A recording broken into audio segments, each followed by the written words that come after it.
சாத்தான்குளத்தில் வாரிசு அடிப்படையில் பணி வழங்க வேண்டும் என்ற 15 ஆண்டுகால கோரிக்கையை தமிழக அரசு நிறைவேற்ற வேண்டும் என ஏழை குடும்பத்தினர் கண்ணீர் மல்க கோரிக்கை விடுத்துள்ளனர்.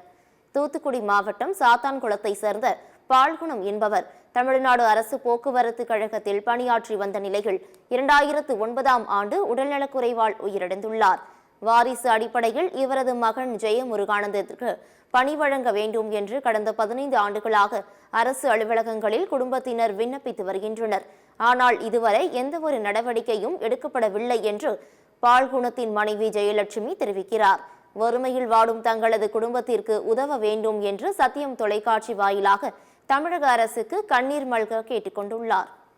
என் கணவர் போக்குவரத்து துறையில் வேலை பார்த்தாங்க. 2009 ஏப்ரல் 16 இறந்தாங்க. உனக்கு சீனியரில் வேலை வரமான்னு சொல்லி அனுப்பிட்டாங்க. 15 வருஷம் ஆகியும் வேலை வரவே செய்யலை. நானும் எல்லா அமைச்சர்களுக்கும் போட்டு பதில் தெரியவே செய்யலை. கலெக்டர் ஆஃபீஸுக்கும் போய் பல முறை மனு கொடுத்தேன்.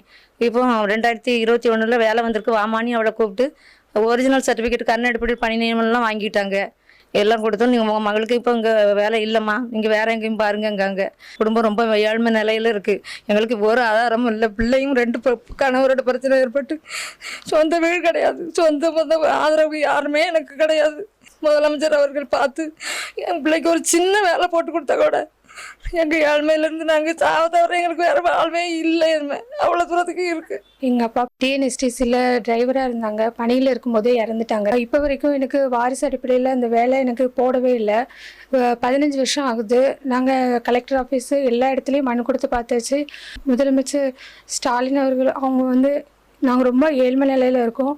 எங்களுக்கு இந்த வேலையை போட்டு தான் எங்களுக்கு நல்லாயிருக்கும்.